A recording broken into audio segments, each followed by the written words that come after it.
Bismillahirrahmanirrahim. Assalamualaikum warahmatullahi wabarakatuh.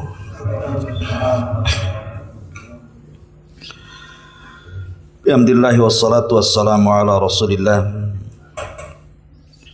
wa ala alihi wa sahbihi wa mawalah wa la hawla wa la quwata illa billahi wa ba'du. Kita lanjutkan kajian kita masih membahas tafsir singkat dari surah Abasa dan kita masuk pada ayat ke-23 dan seterusnya. A'udzubillahi minasyaitonir rajim. Bismillahirrahmanirrahim. Kalla lamma yaqdi ma amara. Sekali-kali jangan seperti itu. Dia manusia itu belum melaksanakan apa yang Allah perintahkan kepadanya. Ayat ini tentu sambungan daripada ayat sebelumnya. Karena ketika Allah Subhanahu wa taala menyinggung tentang alangkah kufurnya manusia, qutilal insanu ma akfarah. Celakalah manusia, alangkah kufurnya mereka. Allah Subhanahu wa taala hendak menjelaskan kepada kita dari ayat ini apa yang dimaksud kufur di sini. Ayat ini khitab kepada orang-orang kafir Quraisy. Jadi orang-orang kafir Quraisy itu mereka mengingkari tidak adanya hari kebangkitan.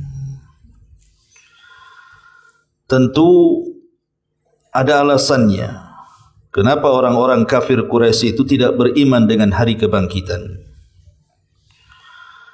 Pertama, karena hari kebangkitan itu sama dengan memutuskan kebiasaan mereka, di mana kebiasaan mereka itu suka melakukan hal-hal kesenangan dunia. Jadi kalau sampai kemudian mereka dibangkitkan kembali oleh Allah Subhanahu wa taala, mereka tidak akan merasakan itu lagi. Karena kebiasaan orang kafir Quraisy itu kan mabok, zina dan yang semacamnya. Kalau setelah kematian ada kebangkitan, maka mereka tidak akan mendapatkan apa yang mereka dapatkan di dunia. Dan mereka akan dihisab. Dan itu yang mereka tidak mau. Belum lagi mereka akan disingkapkan seluruh perbuatan jahat mereka di hadapan Allah Subhanahu wa taala. Makanya perkara-perkara inilah yang menjadikan kenapa orang-orang kafir itu mengingkari tidak ada kebangkitan, karena mereka tidak mau dihisab. Makanya Allah mengatakan qutilal insanu ma akfara. Celaka manusia, alangkah kufurnya mereka. Kemudian Allah Subhanahu wa taala ingin mengajak bicara orang-orang Quraisy itu tentang dalil adanya kebangkitan dengan peristiwa-peristiwa dunia. Di mana Allah mengatakan min ayyi syai'in khalaqah, dari apakah Allah menciptakannya? Min nutfatin khalaqahu faqaddara, dari setetes mani dia menciptakannya lalu menentukannya. Thumma as-sabila yassarah, kemudian jalannya dia mudahkan. Thumma amatahu fa'akbarah, kemudian dia mematikannya lalu menguburkannya. Thumma idza syaa'a ansyarah, kemudian jika dia berkehendak dia akan membangkitkan kembali. Di sini Allah katakan kalla lamma yaqdi ma amara. Sekali-kali jangan seperti itu. Jangan terlalu kufur maksudnya. Jangan mengingkari hari adanya kebangkitan. Jangan begitu. Dia manusia belum melaksanakan apa yang Allah Subhanahu wa taala perintahkan. Ulama tafsir mengatakan kalimat kalla lamma yaqdi ma amara ay kalla rad'un lil insan. Kalimat kalla ini adalah sebagai kecaman bagi manusia yang kufur. An kufrihi wa takabburihi wa inkarihi lil ba'thi liyaumil qiyamah. Tentang kekufurannya, kesombongannya dan keingkarannya tentang kebangkitan kelak pada hari kiamat. Ma'asyiral muslimin yang dimuliakan Allah Subhanahu wa taala, Allah Subhanahu wa taala menyinggung kalla yaqdi ma amara. Maksudnya ay lam yuaddi hadzal insan ma furida alaihi minal faraid. Bahwa manusia ini mereka mengira sudah melaksanakan apa yang Allah kehendaki dalam kehidupan dunia, padahal hakikatnya mereka belum melaksanakan apapun. Di sini ada sindiran kepada kita ikhwatu fillah muliakan Allah Subhanahu wa taala. Ya. Bahwa manusia ini ketika Allah Subhanahu wa taala ciptakan kita mulai dari tetes manis sampai kemudian terlahir, sampai kemudian remaja, dewasa, sampai kemudian tua. Ada manusia-manusia itu yang mereka mengira bahwa mereka diciptakan begitu saja oleh Allah Subhanahu wa taala. Padahal Allah mengatakan lam yutraka sudah. Mereka tidak ditinggalkan begitu saja, tapi diutus kepada mereka nabi kemudian diperingatkan. Tapi ada manusia-manusia itu yang selama hidup di dunia seolah-olah mereka tidak yakin adanya akhirat. Sehingga kehidupan mereka itu hanya dunia dan dunia. Lah kenapa alasannya? Ya tentu ikhwatu fillah muliakan Allah Azza wa Jalla, ini karena perangkap daripada syaitan. Makanya ketika Allah Subhanahu wa taala berfirman dalam surah Al-A'raf ayat 12 sampai 16, ketika syaitan atau iblis berjanji kepada Allah Subhanahu wa taala, fabima aghwaytani la aqudanna lahum siratakal mustaqim. Karena engkau sudah menyesatkan aku wahai Rabb, kata iblis, maka aku akan sesatkan Bani Adam dari jalanmu yang lurus. Thumma la'atiyannahum min baini aydihim wa min khalfihim wa an aymanihim wa an syama'ilihim wa la tajidu aktsarahum syakirin. Kemudian aku akan datangi mereka dari arah depan, belakang, samping kanan dan samping kiri, dan engkau tidak akan mendapatkan mereka ahli syukur. Abdullah bin Abbas radhiyallahu anhuma dan juga para ulama salaf seperti Sufyan Ats-Tsauri ketika memberikan catatan kepada ayat ini. Maksudnya setan menggoda dari depan itu, maksudnya setan berusaha supaya manusia itu dilupakan dari akhirat. Adapun maksudnya setan menggoda dari belakang mereka itu, maksudnya supaya manusia dicintakan dengan dunia. Adapun setan menggoda dari arah kanan, maksudnya setan akan membuat syubhat dalam agamanya. Adapun setan menggoda dari arah kirinya, maksudnya setan akan menanamkan syahwat kepada manusia. Ini dari 4 arah angin setan itu menggoda kita. Syahidnya di sini adalah yang berkaitan dengan bab ini. Setan ini berusaha melupakan manusia dengan akhirat dan mencintakan dengan dunia. Dengan cara apa? Dengan cara 3. Pertama, setan berusaha melemahkan ibadah kita. Setan itu berusaha melemahkan ibadah kita. Malas solat, malas ngaji, malas baca Quran, malas zikir. Pokoknya dimalaskan dengan ibadah. Sebab konsekuensinya kalau orang sudah malas ibadah pasti dijauhkan dari Allah. Kalau sudah dijauhkan dari Allah, konsekuensinya yang lebih berat adalah pasti dilupakan dengan hari akhir. Inilah tujuan setan, supaya dia lupa dengan hari akhir. Yang kedua, setan itu berusaha untuk supaya manusia itu meremehkan akan kemaksiatan dan keharaman. Jadi ketika mereka bermaksiat itu seolah-olah tidak sedang bermaksiat. Bagi mereka itu zina biasa, bukan dosa. Bagi mereka khamar itu biasa, tidak dosa. Bagi mereka itu judi sudah biasa, tidak dosa. Membunuh itu biasa, tidak dosa. Bahkan meninggalkan kewajiban seperti solat, puasa itu seolah-olah enggak ada beban bagi hidupnya. Ini kalau seorang manusia sudah meremehkan kemaksiatan, maka secara tidak langsung dijauhkan dari ketaatan. Balik lagi, kalau orang jauh dari ketaatan berarti dijauhkan dari Allah. Kalau dijauhkan dari Allah secara otomatis pasti akan dilupakan dengan akhirat. Ini yang kedua. Kemudian yang ketiga, syaitan itu berusaha menanamkan tulul amal. Panjang angan-angan tu ditanamkan kepada manusia itu supaya panjang angan-angannya, supaya panjang angan-angan soal dunia. Dengan cara apa? Dicintakan dengan dunia. Itulah kalimat wa min khalfihim, digoda dari arah belakang mereka, ditanamkan hubud dunia.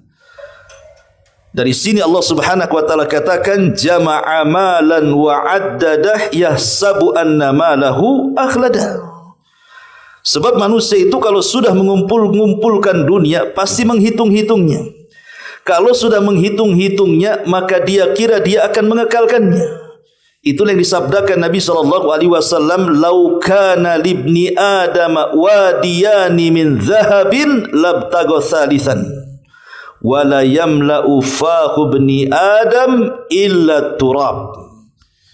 Kalau seandainya anak Adam itu diberikan 2 lembah semua emas, pasti cari yang ketiga lembahnya. Sudah dapat 3 lembah, cari yang keempat lembahnya. Begitulah tabiat manusia kalau sudah digoda setan. Dia tidak akan puas dengan dunia, kawan. Kalau orang sudah tidak puas dengan dunia, maka angan-angan kepada dunianya itu melambung. Lah disitulah akhirnya dia hanya ingat dunia, tidak pernah ingat akhirat. Sehingga konsekuensinya ada sebagian manusia itu yang berat meninggalkan dunia, karena dia sangka bahwa kebahagiaan itu hanya terbatas di dunia. Dia tidak tahu hakikat dunia, bahwa dunia itu adalah sesuatu yang fana. Dunia itu cuma 2, bisa dia meninggalkan kita atau kita yang meninggalkan dunia.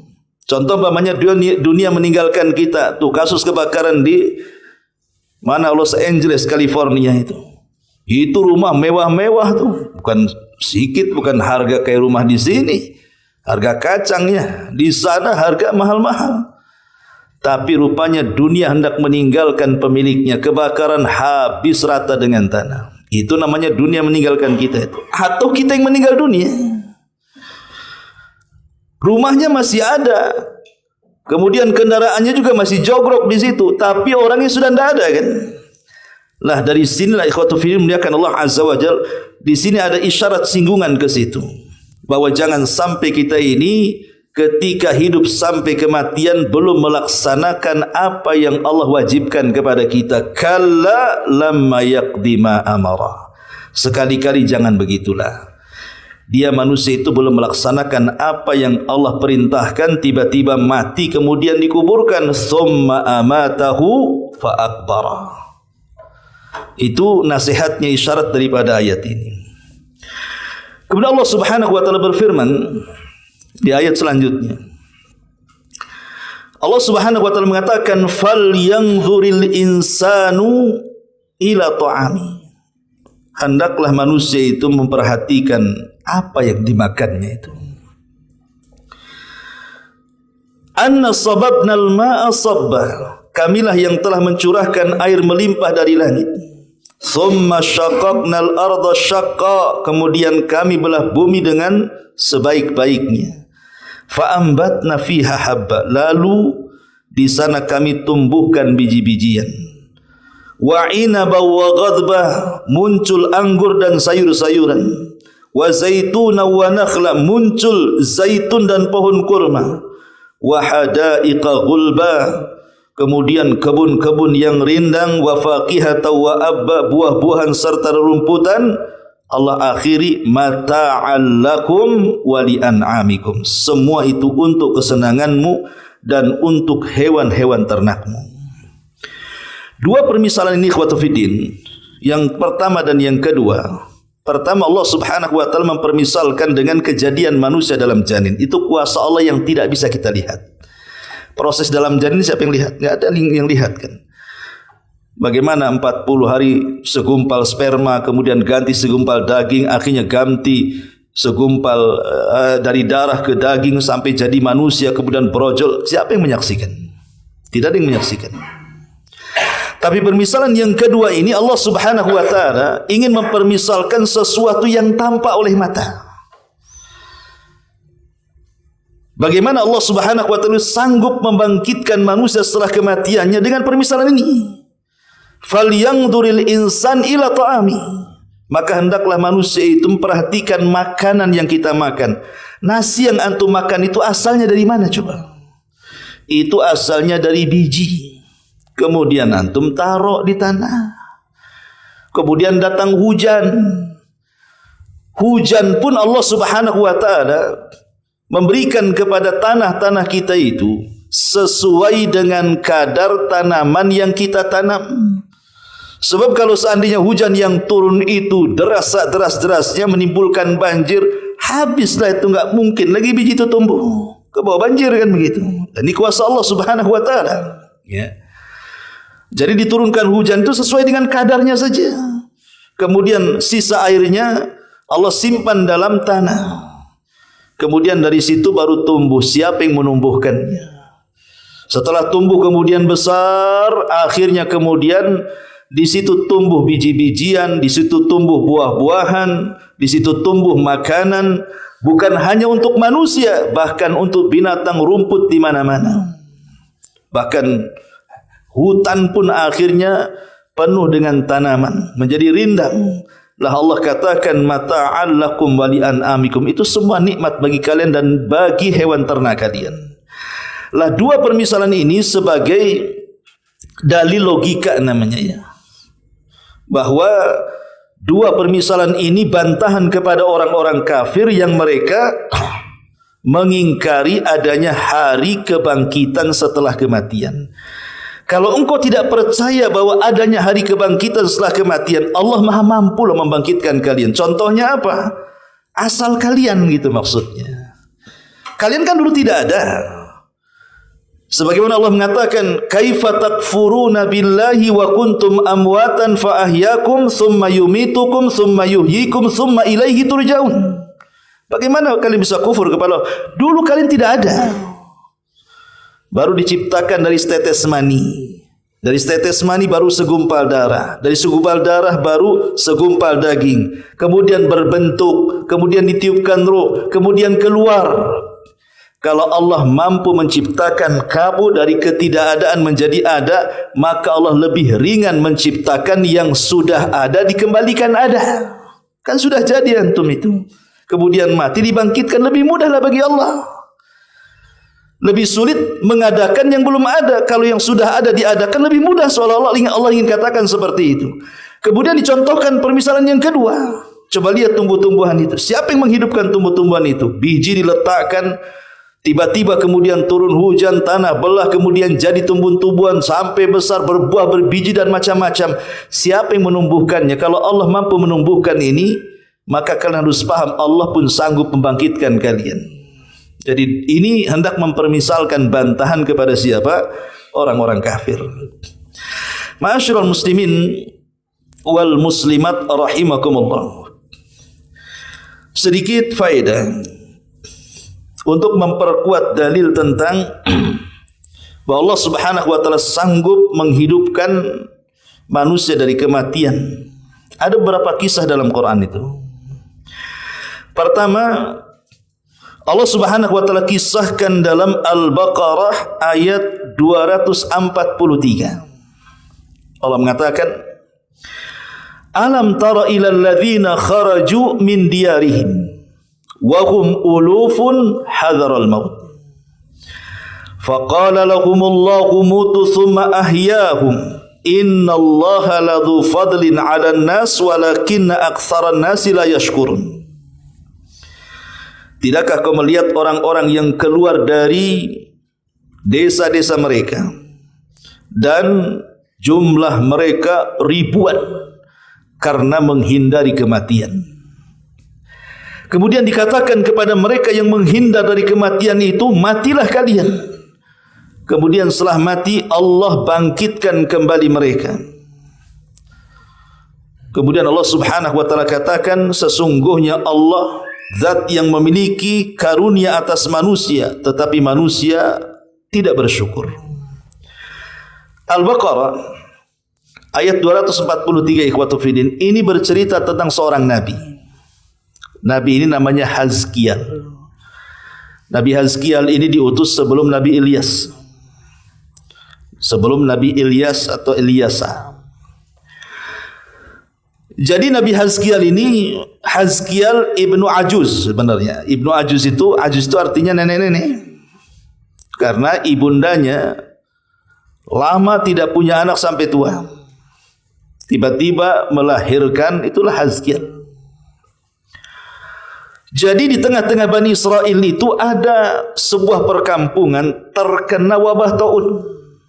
Jadi wabah taun menimpa mereka, ribuan orang mati. Sama dengan kasus corona lah, ribuan orang mati gitu ya. Akhirnya yang selamat ini mereka ingin menghindar dari wabah taun.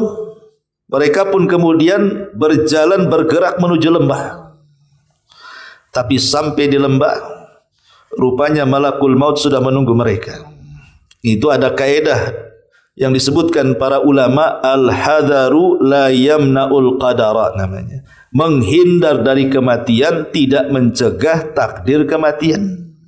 Tidak mati dengan corona, mati ketabrak mobil corona. Sama-sama coronanya kan. Ya. Jadi orang menghindar dari kematian bukan berarti tidak akan mati. Ada takdir kematian yang lainnya. Akhirnya kemudian mereka pun terjangkit penyakit yang berbeda, bukan taun. Karena malaikat maut sudah menunggu mereka. Akhirnya mereka membuat pagar supaya kematian mereka tidak dimakan binatang buas.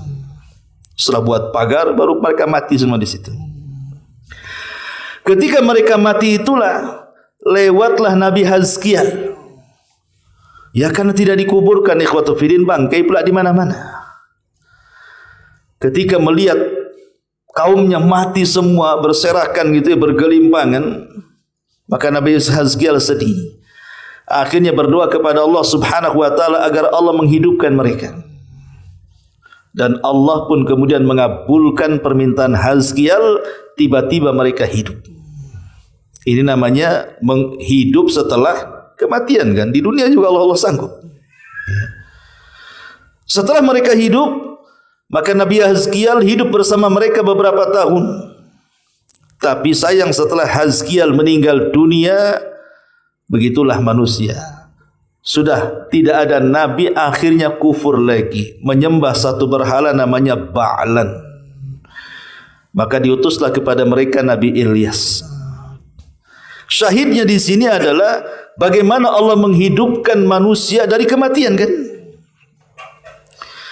Ada juga yang mengatakan bahwa kisah Hazkiel juga tercantum dalam surah Al-Baqarah 259-nya. Ini kan Al-Baqarah 243. Ada lagi kisah dalam Al-Baqarah 259. Apa bunyinya? Allah Subhanahu wa taala mengatakan, "Au kalladzi marra 'ala qaryatin wa hiya khawiyatun 'ala urushiha qala anna yuhyi hadhihi Allahu ba'da mautiha fa amatahu Allahu mi'ata 'amin thumma ba'athahu qala kam labista qala labistu yawman aw ba'da yawmin qala bal labista mi'ata 'amin fanzur ila ta'amika wa syarabika lam yatasanna wanzur ila himarika walinaj'alaka ayatan linnas wanzur ila al-idhami kaifa nunsizuha thumma naqsuha lahma falamma tabayyana lahu qala a'lamu anna Allah ala kulli syai'in qadir."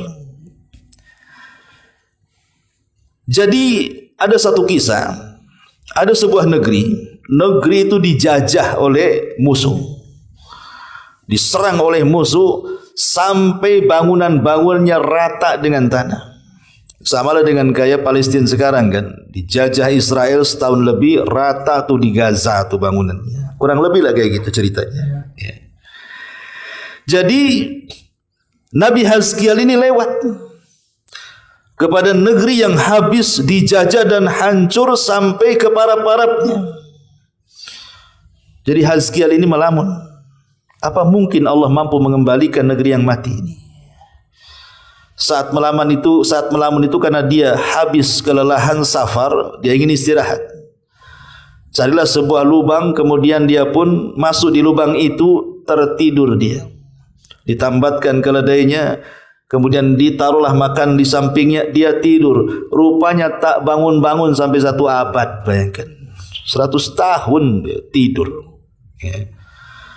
Karena tidurnya ba'da zuhur, setelah 100 tahun dibangunkan asar, jadi seolah-olah dia baru saja tidur ketika dibangunkan itu. Jadi ditanyalah kepada dia, kam labista, berapa lama kau tidur, katanya. Mungkin 1 hari atau setengah hari, katanya. Padahal sudah 1 abad tuh. Ya.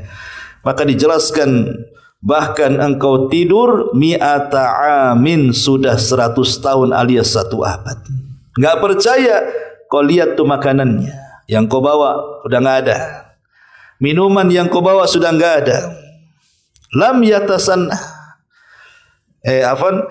Minuman dan makanannya itu masih utuh. Ya. Tetapi masalahnya yang tidak utuh itu keledainya. Jadi makanannya masih utuh, minumannya masih utuh, keledainya sudah jadi tulang belulang. Ya namanya diikat nggak dikasih makan setahun, ya mati lah kan itu ya. Akhirnya sudah besar lah tulang-tulangnya itu. Baru dia sadar, oh iya mungkin 1 abad.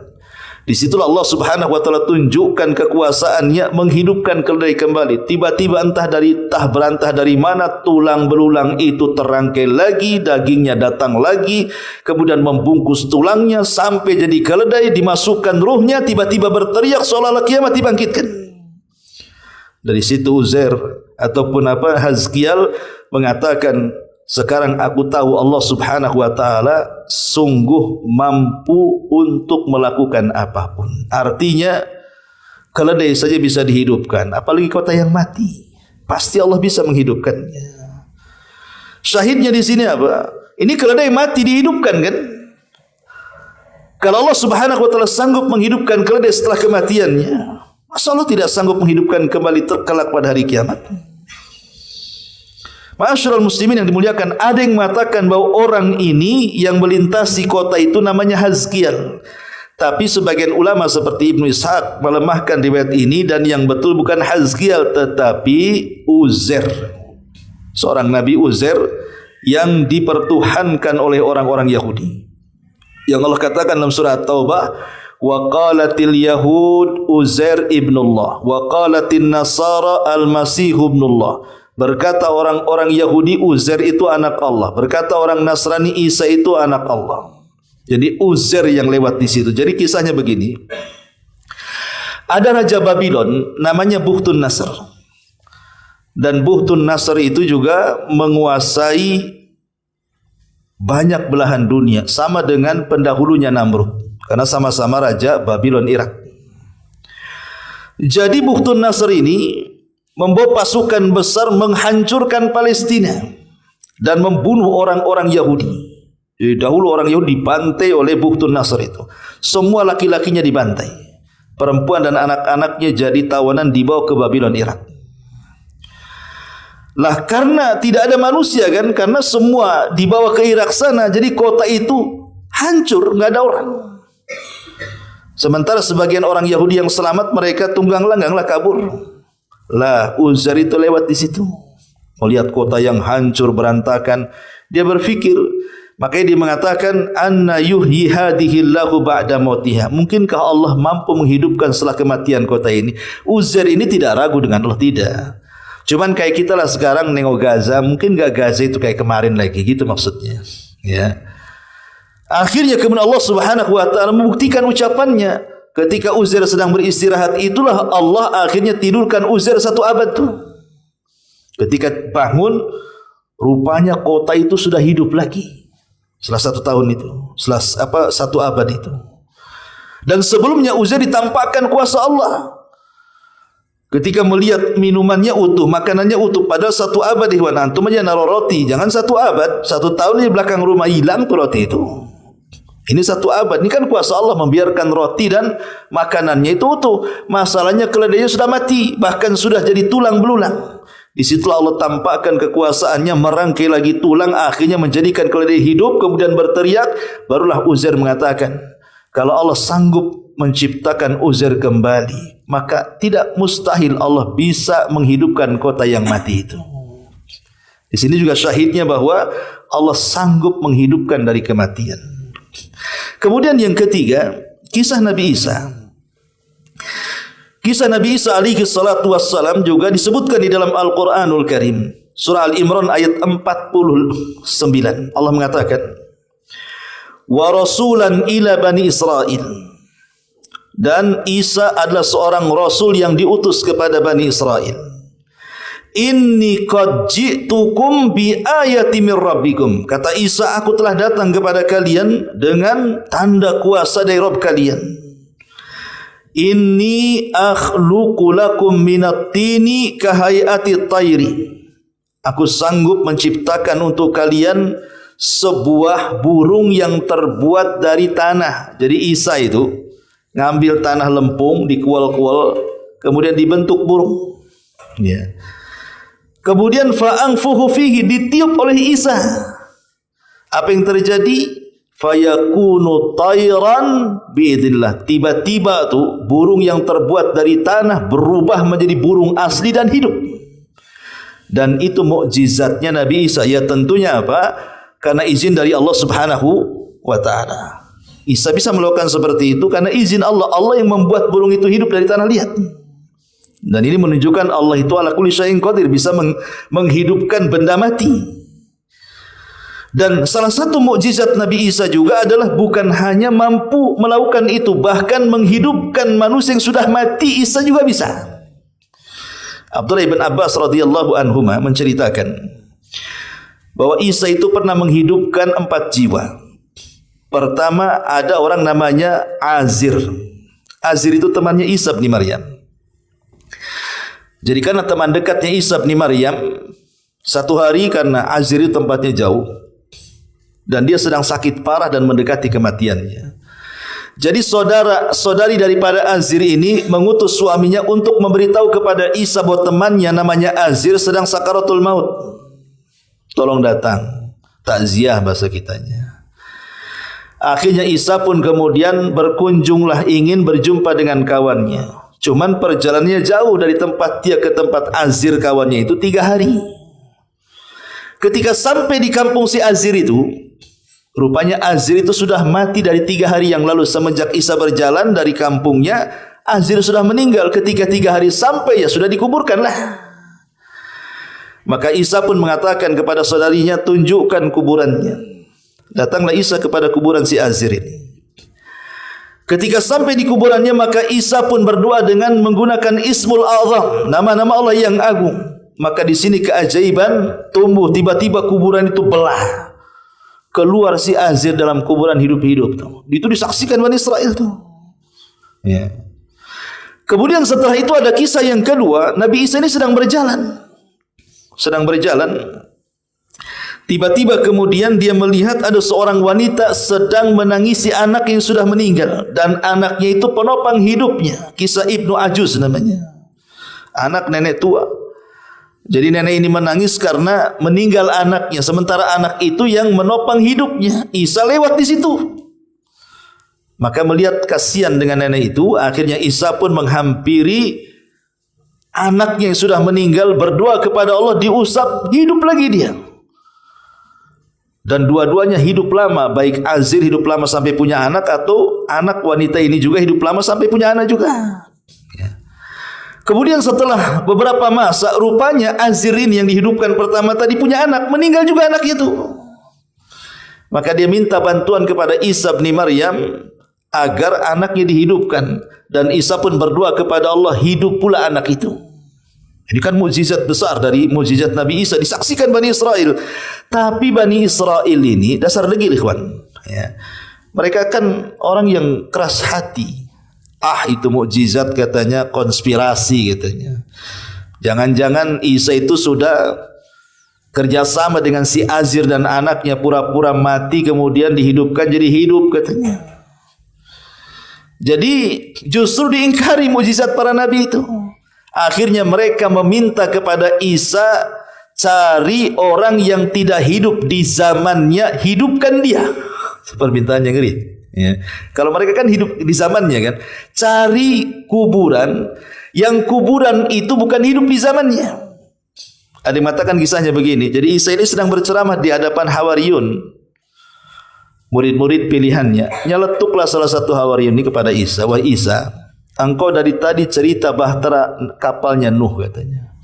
Jarak engkau dengan Nuh itu berapa abad? Tak ketemu katanya. Kami tidak percaya sampai yang menceritakan orang yang di perahu itu katanya.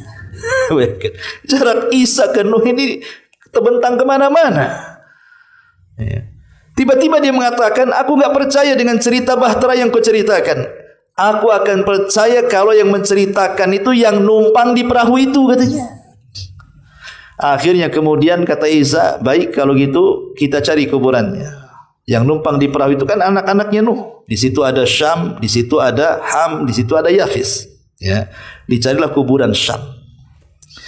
Setelah ketemu kuburan Syam itu, maka Nabi Isa berdoa kepada Allah Subhanahu wa taala. Setelah berdoa kepada Allah, dia memanggil Syam 3 kali, kum ya Syam, kum ya Syam, kum ya Syam. Berdiri wahai Syam, berdiri wahai Syam, berdiri wahai Syam. Tiba-tiba belah kuburannya, kawan. Keluar Syam ibnu Nuh. Ya. Untuk supaya meyakinkan itu Syam ibn Nuh, Isa bertanya, "Man anta? Siapa kamu?" Kata Syam, "Ana Syam putra Nuh," katanya. Kemudian Isa mengatakan, "Tolong ceritakan bagaimana kisah di bahteramu, katanya, di perahu, macam mana kisahnya?" Ini kisahkan sama dia. Ya. Barulah kemudian Bani Israel percaya tuh dengan kisahnya tuh. Karena yang menceritakan kan pelakunya sendiri yang di atas perahu kan. Ya. Tapi kemudian Isa mengatakan, apakah kau ingin tetap hidup atau kau ingin mati lagi katanya.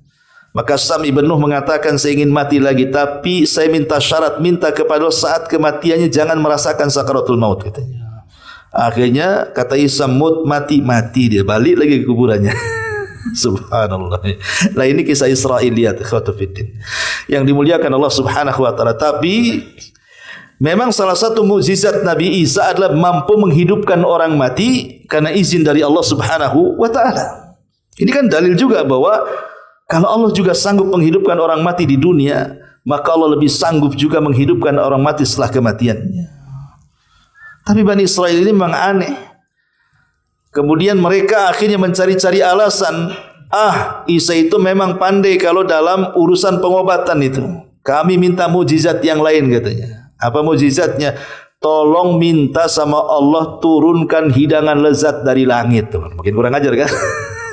Minta hidangan. Makanya di Quran itu ada namanya surah Al-Maidah. Surah Al-Maidah itu artinya hidangan dari langit. Isa menolak tidak. Ya, tapi Isa mengancam mereka. Kalau seandainya kalian tidak beriman, maka azab akan turun kepada kalian. Saya akan meminta kepada Allah. Akhirnya setelah mereka ketakutan, betul-betul hidangan itu turun dari langit, ikhwan. Makanan lezat luar biasa. Kata Isa, inilah id untuk awal dan akhir kita. Makan oleh kalian. Hawariyun yang meminta tidak berani dekat. Coba bayangkan, takut mereka. Karena itu makanan lezat, akhirnya apa? Isa mengundang orang-orang miskin. Ya kalau orang miskin yang makan, habislah kan itu. Tapi subhanallah, setiap orang yang makan hidangan itu, kalau dia punya penyakit langsung sembuh. Orang stroke langsung jalan, asam urat hilang, asam uratnya, darah tingginya hilang, semua hilang. Ya, karena Isa itu mukjizatnya kan berkaitan dengan kesembuhan. Kan semua para nabi itu mukjizat itu biasanya disamakan dengan adat istiadat kaumnya, seperti Nabi Musa. Kenapa kok mukjizatnya tongkat jadi ular? Masuk tangan dimasukkan ke situ tiba-tiba bercahaya kan? Ya karena memang di zaman Nabi Musa itu dunia sihir itu sedang puncak-puncaknya. Banyak markas, banyak pesantren sihir, ya kayak madrasah Harry Potter atau apa. Lah Isa ini di zaman dia memang perobatan, orang suka ngeracik-ngeracik obat. Sehingga ditemukan penyakit-penyakit yang dulunya aneh jadi biasa. Maka Isa pun harus lebih sakti lah daripada tabib-tabib kan gitu. Dibuatlah mukjizat yang berkenan dengan perobatan, sama dengan Nabi kita. Karena di zaman Nabi kita diutus oleh Allah menjadi Nabi dan Rasul, orang Arab itu gandrung dengan syair masalahnya. Mereka suka dengan tata bahasa yang tinggi, bersyair, jadi pujangga hebat. maka turunlah Al-Quran bahwa bahasa Quran jauh lebih hebat dibandingkan bahasa syairnya orang Arab. Dan begitu, ya umumnya mukjizat itu biasanya disamakan dengan kebiasaan kaumnya. Ya. Baik, kemudian ini kisah yang ketiga. Kisah yang keempat itu dijelaskan juga di dalam surah Al-Baqarah ayat 73. Di mana Allah Subhanahu wa taala mengatakan faqul nadribuhu bi ba'diha kadzalika yuhyillahul mauta wa yuriikum ayatihi la'allakum ta'qilun. Maka kami katakan pukullah sebagian badannya dengan sebagian anggota sapi betina yang sudah disembelih itu. Ya. Begitulah Allah akan hidupkan orang yang mati itu dan Allah akan perlihatkan tanda-tanda kekuasaannya agar kalian berfikir. Al-Baqarah ayat 73 ini menceritakan tentang Baqarah Bani Israel. Makanya surah Al-Baqarah disebut Al-Baqarah karena kisah ini. Ya, kisah tentang sapi betina. Jadi ada orang kaya, tidak punya anak. Akhirnya, tapi dia punya keponakan. Karena tidak punya anak, ambillah keponakan sebagai anak angkatnya. Setelah besar keponakan ini kurang ajar. Dia ingin menguasai hartanya. Tetapi dia tidak sabar, tergesa-gesa ingin membunuh ayah angkat yang merupakan pamannya. Dengan cara apa? Dengan cara sadis. Malam-malam, kemudian diajak pergi, kemudian dibunuh di jalan. Setelah dibunuh di jalan, dilempar ke kabilah sebelah. Supaya bukan hanya dapat warisan pamannya, tapi dapat diat dari kabilah sebelah. Nanti kan yang dituduh membunuh kabilah sebelahnya kan. Kalau mereka tidak mau mengakui, maka mereka harus bayar diat tuh 100 ekor unta. Cerdasnya dia, dapat waris, dapat harta diat. Ya. Lah kabilah sebelah yang mendapatkan jasa tidak diterima kalau mereka yang membunuhnya. Akhirnya kemudian antara yang menuduh dan yang dituduh, dua kabilah ini hampir perang karena orang yang mati ini orang terpandang, orang baik di tengah-tengah kaumnya. Ketika hampir perang, sebagian orang yang berakal di antara mereka mengatakan, ngapain kita perang katanya? Di hadapan kita Nabi Musa kok. Ayo kita datang ke hadapan Nabi Musa. Datang mereka ke Nabi Musa. Ya Musa, ini ada kasus ini. Ya, tolong pecahkan siapa pembunuhnya. Maka Nabi Musa berdoa kepada Allah Subhanahu wa taala. Ketika berdoa kepada Allah, maka Nabi Musa mengumpulkan Bani Israel dan mengatakan, innallaha ya'murukum an tadhbahu baqarah. Allah sudah perintahkan kepadaku, kepada kalian, agar kalian menyembelih sapi betina. Tiba-tiba mereka mengatakan, ya Musa, kami tanya siapa pembunuh, kenapa kau jawab suruh menyembelih sapi betina katanya? Nggak nyambung ini katanya. Ya. Itulah Bani Israel. Coba kalau mereka langsung menyembelih sapi itu, selesai urusan kan, pasti akan terbongkar pembunuhnya kan. Tapi degilnya Bani Israel kayak gitu ikhwan. Maka Musa marah akhirnya. Apakah saya akan mengolok-olok wahyu Allah kepada kalian? Laksanakan saja katanya. Mulailah mereka bertanya soal sapinya. Nah, ini mereka ta'anud, mulai menyusahkan diri tuh. Sapinya kayak apa warnanya wahai Musa katanya. Kata Musa warnanya safra. Faqi'ul launuha tasurun nadirin. Warnanya harus kuning pekat, enggak ada warna yang lain. Dan kalau orang memandangnya langsung suka katanya. Ya. Kemudian bertanya lagi, kami belum puas, macam mana dengan umurnya? Kata Nabi Musa, ya enggak terlalu tua, enggak terlalu muda lah katanya. Kemudian mereka enggak puas lagi, apakah sapi ini pernah dibajak, dibuat kerja ngangkut air atau enggak? Kata Nabi Musa, enggak, ini sapi liar katanya. Kan makin sulit nyarinya kawan. Udah warna kuning pekat lagi, kalau mandang orang langsung suka. Kan tidak semua orang suka sapi. Orang yang bertanya untuk ta'annud, pertanyaan yang tidak ada faedahnya, memberat-beratkan diri sendiri. Bertanya sesuatu yang tidak ada faedahnya. Ustaz mau tanya, ya silahkan. Mungkinkah laki-laki keluar haid? Untuk apa antum bertanya kayak gitu? Ya. Apa gunanya? Laki-laki sampai kiamat gak akan keluar haid. Walaupun dia banci sekalipun gak akan keluar haid. Itu kan pertanyaan yang konyol ikhwan. Ya.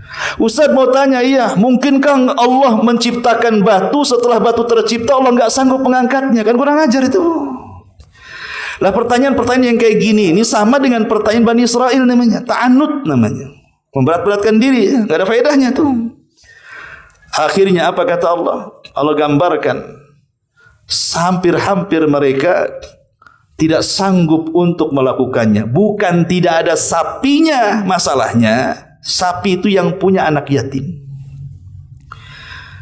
Ketika kemudian anak yatim ini tidak punya warisan kecuali sapi itu, malaikat Jibril datang dalam bentuk manusia, kemudian menjumpai anak yatim dan mengatakan, "Nak, sapimu dicari satu Bani Israel dan pasti akan dibeli. Jangan kau menjual kecuali seharga emas seberat sapimu," katanya. Enggak stres tuh ngumpulin emas seberat sapi. Ya. Akhirnya apa? Betul. Setelah kemudian melihat sapinya, memang cantik sapinya. Enggak ada orang enggak suka dengan sapinya. Tapi masalahnya harganya, bro. Harganya mahal, seberat sapi emas, bayangkan. Tapi bagaimanapun karena mereka sudah terikat dengan perjanjian, ingat, kalau mereka sudah perjanjian, tidak boleh tidak harus dilaksanakan, kalau tidak turun adab. Mau tidak mau mereka akhirnya apa? Melorotilah mas-mas istrinya, anak perempuannya dikumpulkan sampai betul-betul seberat sapi. Kemudian diambil sebagian anggota badan sapi, dipukulkan ke orang mati, bangun orang mati itu. Kemudian Musa bertanya, "Man qatalak?" Siapa yang membunuhmu? Tengok kiri kanan, tengok ponakannya. "Oh, itu yang bunuh saya," katanya. Habis itu mati lagi. Cuma nunjukin itu pembunuhnya, mati lagi.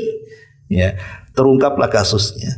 Nah, ini juga syahid bahwa Allah Subhanahu wa taala itu sanggup menghidupkan setelah kematian, kan. Ini kisah-kisah seperti ini ada di Al-Qur'an semuanya. Atau kisah Nabi Allah Ibrahim alaihi salatu wassalam. Kisah Nabi Ibrahim alaihi salatu wassalam yang ketika Allah Subhanahu wa taala memerintahkan Nabi Ibrahim alaihi salatu wassalam untuk mengumpulkan 4 unggas, ya, burung, ayam, entok atau apa gitu ya. Kemudian sudah dipotong-potong. Kemudian badannya yang satu taruh sana, sayapnya satu taruh, cekernya di sana, semuanya akhirnya menyebar. Tapi kata Allah, "Summad'uhun," panggil sekarang wahai Ibrahim, "Ya'tinaka sa'ya." Pasti mereka akan datang segera kepadamu. Betul. Ketika Ibrahim kemudian menyeru unggas yang sudah dipotong-potong dan disebar di semua lautan itu, di semua gunung itu, tiba-tiba kemudian terbang tuh anggota-anggota badan, nyatu lagi, hidup lagi. Lah kisah-kisah ini ikhwatu fiddin muliakan Allah Azza wa Jalla sebagai bukti bahwa Allah itu ala kulli syai'in qadir, mampu menghidupkan setelah kematian. Mampu menghidupkan setelah kematian. Makanya kalau kita lihat Al-Qur'anul Karim, ikhwan, metode ketika meyakinkan bahwa Allah Subhanahu wa taala ala kulli syai'in qadir. Pertama, disebutkan fataratan bitasri. Terkadang Allah Subhanahu wa taala dengan membahasakan dengan sangat jelas sebagaimana Allah mengatakan dalam surah At-Taghabun, "Qul bala wa rabbi latub'atsun." Katakan, ya, Rabbku sanggup membangkitkan. Itu namanya tasrih. Betul-betul Allah mengatakan secara jelas dalam Quran dia sanggup membangkitkan. Yang kedua, ya, wa taratan bitadhkiril insan binash'atihil ula. Atau Allah mengingatkan manusia dengan penciptaannya yang pertama. Sebagaimana Allah mengatakan dalam surah Tariq, ya, "Falyanzuril insanu mimma khuliqa mimma indafik yakhruju min baini sulbi wat taraib innahu ala raj'ihi laqadir." Hendaklah manusia melihat dari apa dia diciptakan. Dari setetes mani yang memancar dari sulbi laki-laki dan wanita. Kemudian Allah mengatakan innahu ala raj'ihi laqadir. Allah ketika mengembalikan di hari kebangkitan sungguh sangat mampu. Ini metode Allah itu mengingatkan manusia dari penciptaan awal. Kalau Allah sanggup menciptakan kamu dari ketidakadaan, sekarang sudah ada, tiba-tiba mati Allah bangkitkan, lebih mudah lagi maksudnya. Ini yang kedua. Yang ketiga, wa taratan bil istidlali bi imbatin nabat. Atau terkadang Allah berdalil dalam Quran itu dengan kehidupan tumbuh-tumbuhan yang kita sedang bahas ini. Ya. Yang Allah Subhanahu wa taala katakan di sini apa namanya? "Falyanzuril insan ila ta'ami." Coba kau lihat makanan yang kau makan itu. Jangan lihat lauknya saja. rendangnya, jangan itu aja yang lihat itu. Lihat nih beras yang kita makan ini dari mana asalnya. Coba bayangkan. Dari mana asalnya kok bisa jadi beras ini? Oh, dari tanaman. Anggur yang kita makan, dari mana asalnya anggur ini? Dari biji anggur katanya.